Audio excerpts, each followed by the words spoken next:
Alexander lahir pada masa kekuasaan neneknya, Maharani Yekaterina II. Ayahnya adalah Papel, putra Yekaterina. Ibunya adalah Sophie Marie Dorothea, putri Adipate Württemberg, yang kemudian berganti nama menjadi Maria Feodorovna setelah masuk agama Ortodok Rusia. Dia dan adik lelakinya, Konstantin, dibesarkan dalam asuhan nenek mereka, dan beberapa sumber menyatakan bahwa Alexander hendak dijadikan pewaris Yekaterina sepeninggalnya dengan mengeluarkan Papel dari daftar pewaris tahta. Pada usia 15 tahun, Alexander menikah dengan Luz Maria yang masih berusia 14 tahun. Luz berganti nama menjadi Yelizaveta Alexeyevna setelah menganut agama Ortodok. Maharani Yekaterina II mangkat pada November 1796 sebelum sempat menyatakan Alexander sebagai pewarisnya. Papel naik tahta menggantikan ibunya dan memerintah hanya selama kurang dari 5 tahun lantaran dibunuh oleh para bangsawan yang merasa terancam dengan berbagai kebijakan yang ditetapkannya. Alexander yang juga di istana saat pembunuhan ayahnya terjadi kemudian dinobatkan sebagai kaisar Rusia yang baru oleh salah satu pembunuh ayahnya. Sejarawan berdebat mengenai peran Alexander dalam kematian ayahnya. Pendapat paling umum menyatakan bahwa Alexander membiarkan para pemakar itu masuk ke kamar Papel, tetapi dengan syarat agar tidak dibunuh awalnya. Terlepas dari kebenarannya, Alexander naik tahta melalui kejahatan yang harus dibayar dengan nyawa ayahnya, yang membuatnya terbebani dengan rasa berdosa dan bersalah.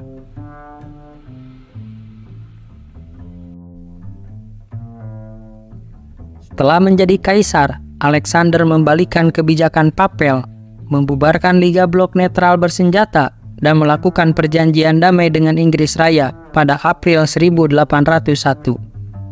Di saat yang sama, dia juga membuka perundingan dengan Frans, Kaisar Romawi Suci. Segera dia juga menjalin hubungan dekat dengan kerajaan Prusia atas dasar rasa kekesatriaan dan pertemanan dengan Raja Frederick Wilhelm III dan istrinya permaisuri Louise Auguste. Di sisi lain, Napoleon Bonaparte tidak menyerah untuk memisahkan Alexander dari persekutuannya dengan Prusia, Inggris Raya, dan negara lain, dan berargumen bahwa mereka adalah sekutu geografis dan tidak ada konflik kepentingan di antara mereka. Meski begitu, Alexander sendiri lebih memilih kembali bersekutu dengan Prusia. Meski tetap ingin menjalin persekutuan dengan Rusia, Prancis menghasut Polandia, Utsmania, dan Iran untuk memecah kekeras-kepalaan Alexander, saudara kaisar sendiri. Pangeran Konstantin mendesak untuk mengadakan perdamaian, tetapi Kaisar Alexander tidak menginginkan persekutuan dan menarik Rusia ke dalam perang suci melawan Napoleon yang dipandang sebagai musuh agama Ortodok. Hasil dari tindakan ini adalah pertempuran Friedland pada 13-14 Juni 1807 yang berujung pada kemenangan telak Perancis.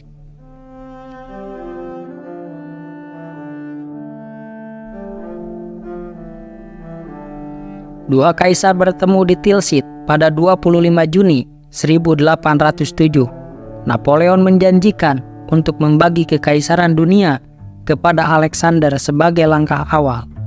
Napoleon menyerahkan kepemilikan kepangeranan Donau dan memberi kebebasan kepada Alexander untuk mengurus Finlandia. Lebih lanjut, Napoleon juga merencanakan untuk mengusir Utsmania dari daratan Eropa dan bersama-sama melintasi Asia untuk menaklukkan India.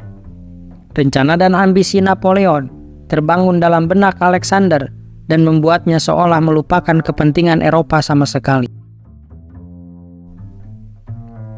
Meskipun begitu, rancangan brilian Napoleon tidak membutakan Alexander atas kewajiban pertemanannya.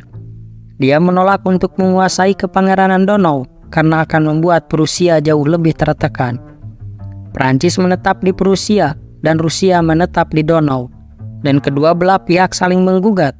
Meski begitu, hubungan pribadi antara Napoleon dan Alexander cukup baik. Pertemuan pada Oktober 1808 di Erfurt menghasilkan persekutuan antara dua negara, Meski mendampingi Napoleon pada perang tahun 1809, Alexander dengan tegas tidak mengizinkan untuk menghancurkan kekaisaran Austria.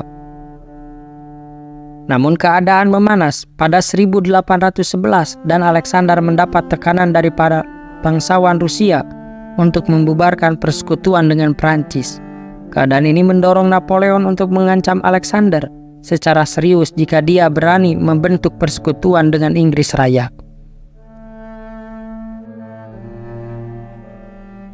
Bila Alexander mencurigai niatan Napoleon, begitu pula sebaliknya. Untuk menguji ketulusannya, Napoleon yang telah menduda meminta untuk dinikahkan dengan adik Alexander, Anna Pavlovna. Namun Alexander menolak permintaan tersebut dengan alasan usia Anna yang masih terlalu muda. Juga penolakan ibu suri, Maria Feodorovna, atas rencana tersebut.